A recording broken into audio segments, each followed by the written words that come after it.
You're listening to Sister Stargazers, celestial and terrestrial observations and advice from two real-life sisters. Welcome, fellow stargazers. Your sisters are in the house. Hello, Jude. Hey there, Sarah. How's it going? It's not too bad. It's a beautiful day. It is, and we're here in September already. Episode 104. This is sort of wrapping up season 2 as we launch towards season 3 of Sister Stargazers. It's kind of amazing. Yes. Thank you to everyone who's made this possible. Yes. Liking, subscribing, and sharing. So, yes. All right. Well, let's see what the first week of September has in store. Episode 104, looking around Sunday, September 3rd through Saturday, September 9th. Let's go. Let's see what's out there. Mercury is very active this week. Okay. And shows up in a lot of aspects. But before we get there, we can talk about the moon, which is in late Aries. Makes a square to Pluto in Capricorn on Sunday, the 3rd of September. Okay. So this moon square Pluto, we've talked about it before, but every time it comes around, it digs a little deeper. Yeah. So the moon, 4 times a month, it's going to make a square to Pluto. Right. Depending on where it shows up. So it's happening in the late cardinal degrees. So late Aries, late Cancer, late Libra. And then once a month, the moon will conjunct Pluto. But the squares are important because they bring up truthful feelings. So whenever you see the moon in a cardinal sign, you know that at some point later in its cycle, a day or 2 days later, it's going to make that aspect in the late degrees of its cycle. Through the cardinal sign to a square. It's going to make a square to Pluto in Capricorn because Pluto's in late Capricorn retrograde. It's going to be going back and forth over that little cusp between Aquarius and Capricorn until next year. So this is a time when, I see the moon as our helper. It's our feeling nature. It helps us access. So Pluto can be all about the things that came with us from the past, the things that are of a nature that have been buried, repressed, unconscious to a degree. But the moon, as it comes through, and whatever aspect the moon makes, the squares are helpful because they are like a fast track to growth. So that's why I talk about the squares so much in their aspect nature to any planet, because they do create the circumstances necessary for you to see what is being offered and to learn from it. So the moon square in Pluto is about truthful feelings and being able to access them. That not being comfortable, they are not, sometimes they are not comfortable. But if you push them aside and don't look at them, they're going to come up again. So it's just something to be aware of. Then the moon hits to Taurus. So it comes right out of Aries. It goes into Taurus where it sextiles Saturn. So this helps to give you structure to your feelings, to be able to manage them, to put them in a place where they are contained, where you can take the time you need to look at them. So whatever might have come up during this square to Pluto, moon square Pluto, it's going to be fleeting. But it gives you an opportunity. So whenever that happens, this week, for example, you have that sextile of Saturn to help you move through any feelings. It's also a great time to establish new habits.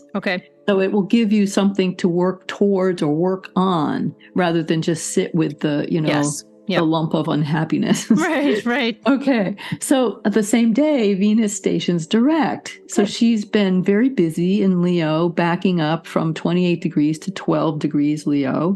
So look and poke around in your chart to see where Leo is, what house does it rule, and Venus will have been transiting that house, bringing up issues around what you value, what you hold dear, what you love, what you can get rid of. What you don't love anymore. And she will be moving forward, but won't be out of the shadow phase, which is where she started retrograding at 28 degrees Leo. She won't be out of that. She won't be past that degree of Leo until October 7th. Got it. So there's still lots of time for reflection. And Labor Day on September 4th. So happy Labor Day. There's a good aspect, Mercury trine Jupiter. So very helpful for communicating, taking in the big picture, speculating, lots of positive thinking, interest in learning, a good time for teaching or developing courses or presentations. Okay. And then Jupiter will station retrograde at 15 degrees Taurus, which is the midpoint of the fixed sign, one of the midpoints of the fixed sign.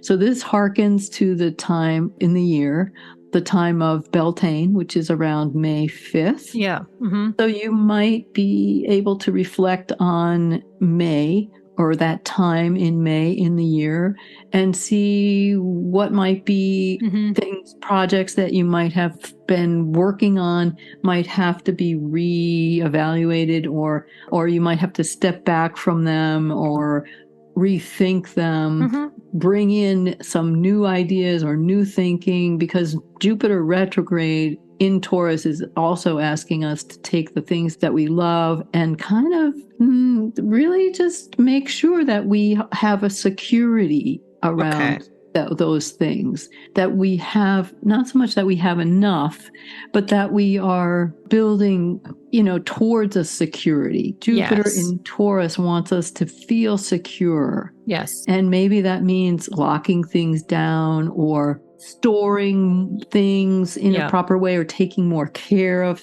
our belongings. Yeah. Jupiter station at this midpoint of Taurus is really, because it's at the midpoint and it's a power degree in the calendar year, it's really asking us to see what will make us feel more secure. Got it. Yep. Okay. Yeah, and the moon on the same day will trine Mercury in Virgo. So this will help us bring pieces together. Okay. So, maybe it's a solar backpack, or maybe it's a better, more reliable vehicle, or maybe it's, a better job, or maybe it's, these are the kinds of things that Jupiter is going to help us reevaluate. Excellent. While it's backtracking in Taurus. Okay.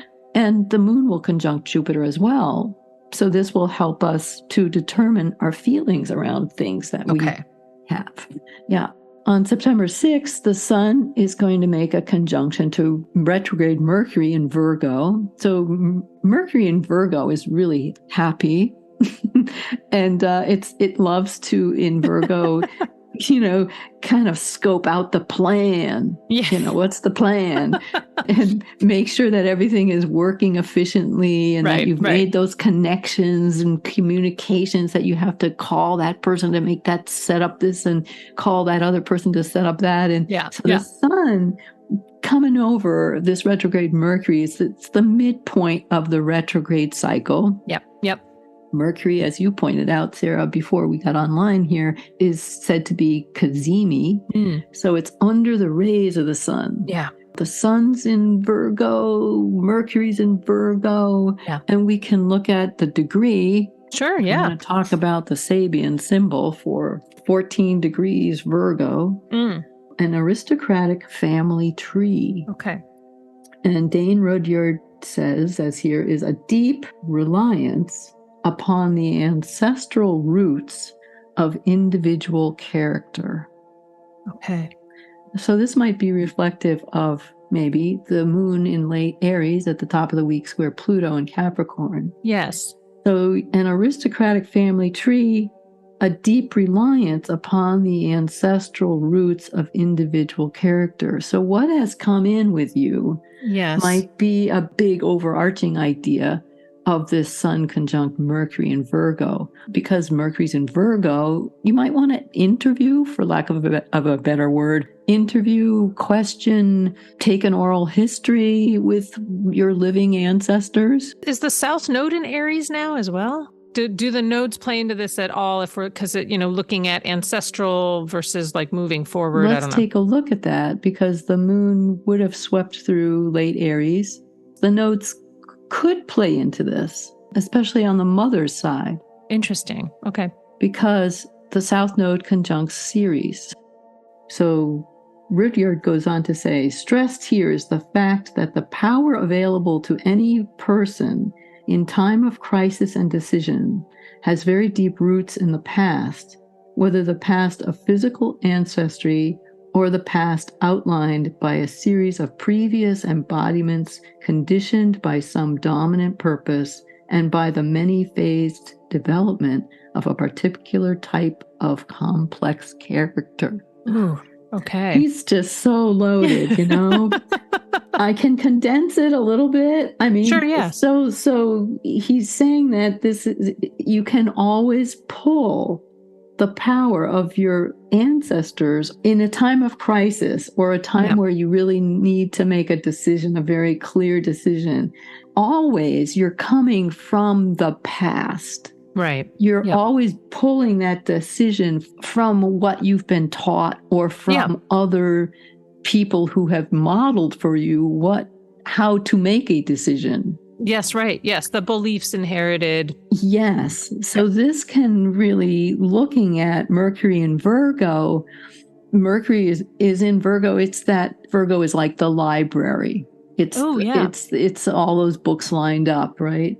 And the Sun conjunct Mercury in Virgo, it can be about communicating, writing, asserting yourself with clarity.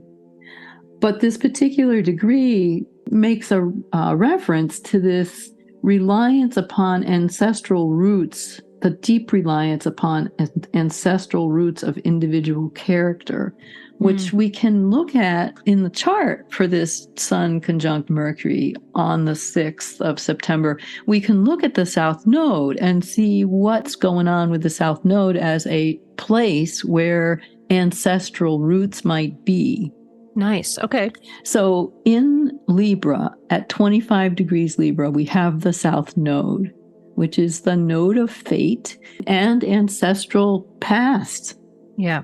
And conjunct the South Node is Ceres at 26 degrees Libra, and conjunct again, so we have a stellium in Libra at 29 degrees is Haumea. Okay. Now, Ceres is the mom. It's the mother. It's Demeter. She lost her daughter in Greek mythology. It's the mother-daughter relationship or mother-daughter complex or dynamic. There might be those kinds of issues. So mother-son, mother-daughter, child-parent issues. Yes. The idea of inheritance from the mom. Nice. Yeah. Inheritance from the mother side, which is both strength and reliance, right? The degree, the Sabian of the Sun conjunct Mercury talks about this reliance upon ancestral knowledge. So we also have Haumea, which is the Hawaiian goddess of regeneration. Yes. And fertility, and also being able to safeguard the earth, being able to create and recreate land and a food supply and other ways protect and defend the earth. So the earth mother. So this is a really, it's an archetype of mother. Yes. In this South Node configuration or the archetype of birth or birth mother.